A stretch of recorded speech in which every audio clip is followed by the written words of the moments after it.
when you study Things Fall Apart, you will discover one of the biggest criticism people have against the novel is the murder of Ikemefuna.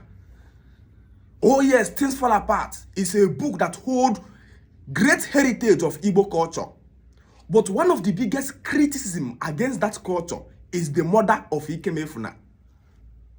Why did the gods order for the young innocent boy to be killed?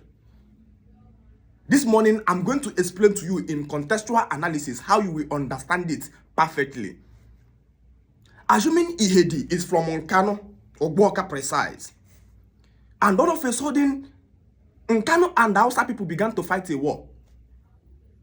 Nkano people and Hausa began to fight a war over serious boundary or anything. But this war is wasting thousands of blood of life. You know, one of the easiest and the simplest system of me devising a way to conquer Hausa people is to go to Hausa land from the back and impregnate their daughters.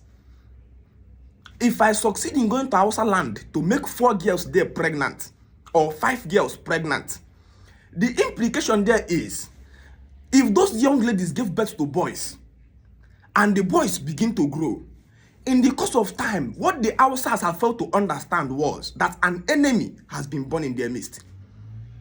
Because those women are going to give birth to children carrying my blood. And so as they are growing, they are thinking like me. As they are growing, they are reasoning in my direction. They are a visual similitude representative of Ihedi. So a point came that they are conspiring on how to attack my land. And the ideology of my own children, those children given birth by my own blood, their mindset will be against their plan. So it will be like an enemy has been born in their land. So when you read Things Fall Apart, we discover Ikemefuna is a young boy that was given as a remissal. His father committed a murder. His father killed the wife of a particular clansman in Umuofia. And so Umuofia sent emissaries to the community. He says, choose between you, war and peace.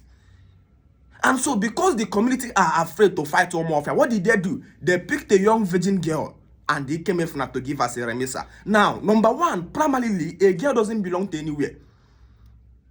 A girl only belongs to a place she's married. They can move from here to Abia State, or from here to Imo State, or from here to Ebonyi State, and transplant a lady, pick a lady, and the lady automatically, once I pay her bride price, the lady belongs to my community.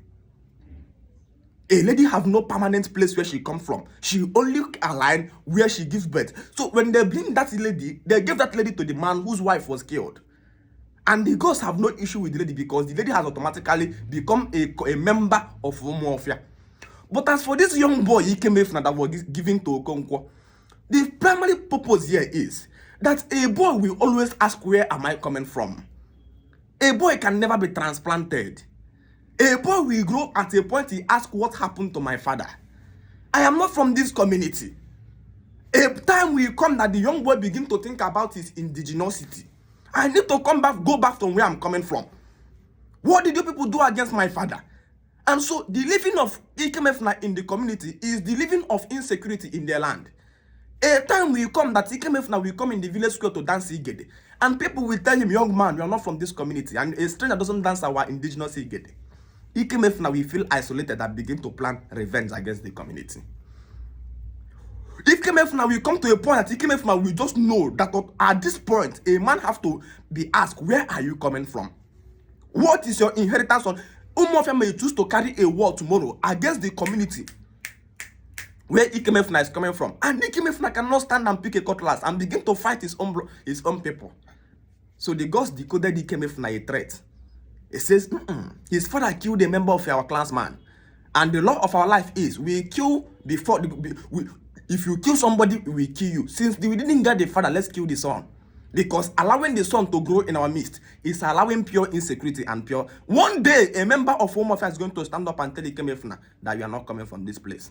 And such is going to create a wound in his heart for automatic revenge. The greatest system that enemy mastermind into a people's group is to go and impregnate a member of their. Once the women of that community has been captured by the enemy and made pregnant, automatically you are going to give birth to enemies.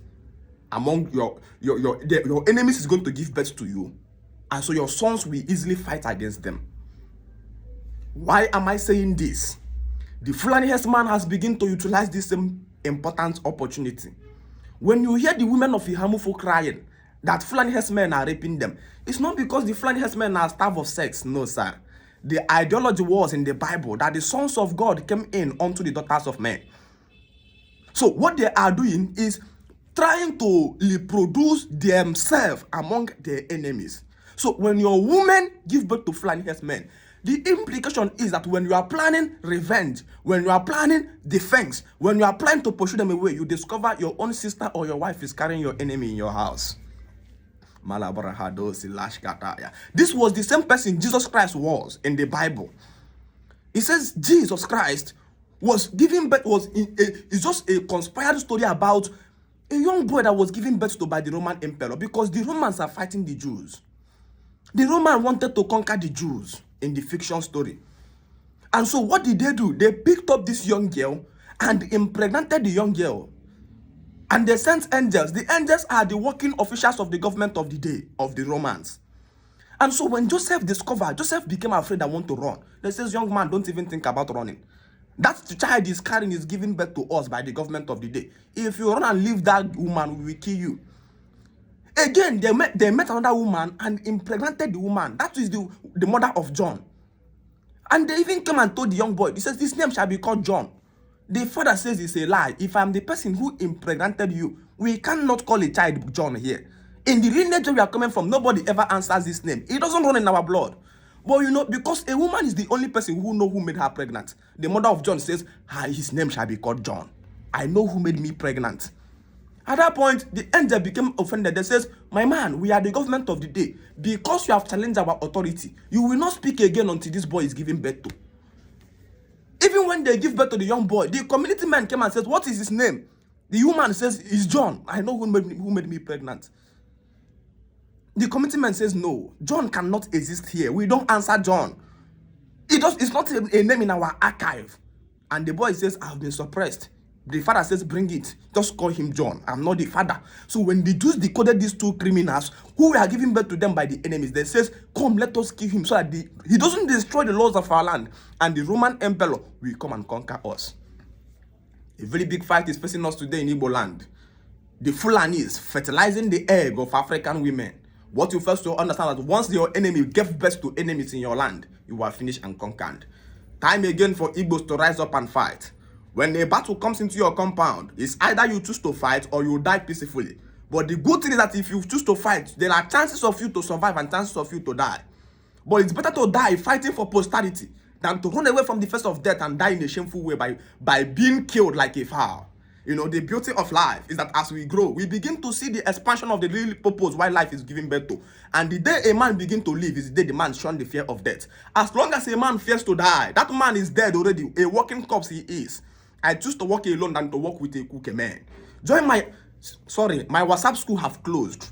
We have finished our teaching at WhatsApp school and we won't accept people in that WhatsApp school or WhatsApp group again because we are now in the 8th week according to our syllabus. It's a 12 weeks program. Thank you so much.